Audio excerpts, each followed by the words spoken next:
Довольно любопытную информацию публикует news.ru. Подмосковный маньяк признался в новых убийствах. Маньяк Алексей Гаськов заявил, что убил более 100 человек. Душегуб сознался в более 100 эпизодах с 95 года и добавил, что во всем раскаялся и написал явки с повинной. Есть даже цитата: «Я с 95 года, начиная навскидку, я же, конечно же, не считал, не записывал, это только ненормальные какие-то маньяки считают», то есть он нормальный маньяк.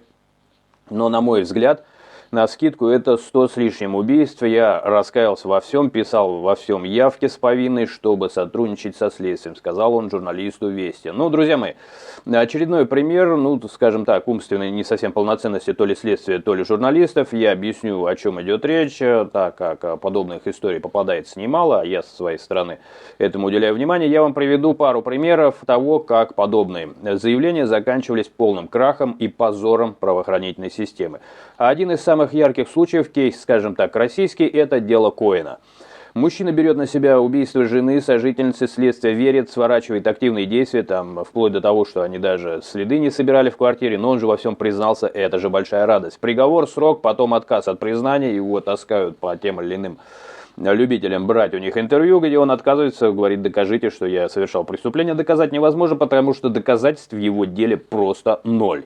Вот такая интересная история. Другой разговор, что в России в любом случае даже без доказательств сажают и потом извинений не приносят. Но давайте для примера что-то подобное вспомним. В других странах, например, одно из самых громких дел, наверное, последних лет, даже фильм был снят, это дело Стуре Бергвала. Томас Квик, Швеция. Ложные признания в десятках убийств, осужден по 8 делам, почти без вещественных доказательств, что стало известно уже потом. Годы жил в психбольнице на нарколекарствах. Ему это нравилось. Он, собственно говоря, как основная цель у него и была признаться и попасть в такие райские условия. Кормят, поят и даже интересные лекарства ему давали. И там особые привилегии, плюс внимание, которое его невероятно радовало. Потом отказался от показаний по самой истории, вроде как, по основной из версий. Ему пришел новый врач, отменил ему лечение, лекарства какие-то другие поставил. Тот разобиделся и сказал: я сейчас дал интервью, говорит, я ничего не совершал.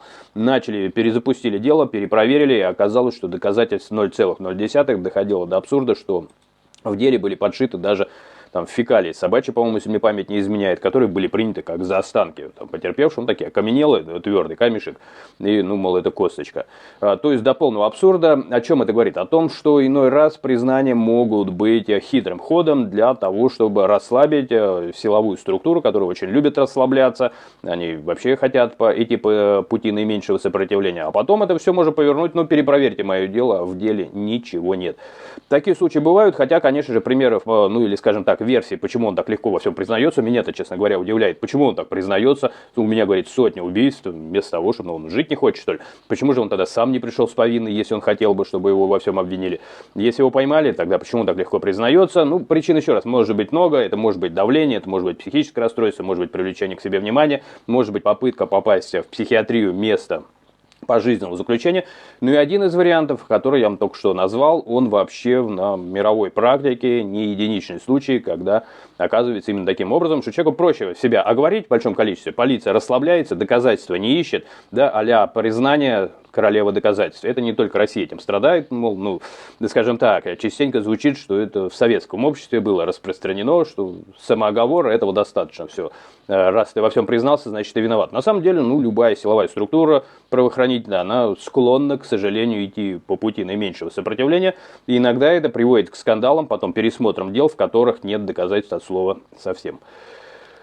Так что такая ситуация, немножко от себя дополнил, вы дополняете, как вы это видите, и увидимся. Вот такая новость, в любом случае она жутковатая, и соболезнования родным и близким, которых эта история затрагивает напрямую.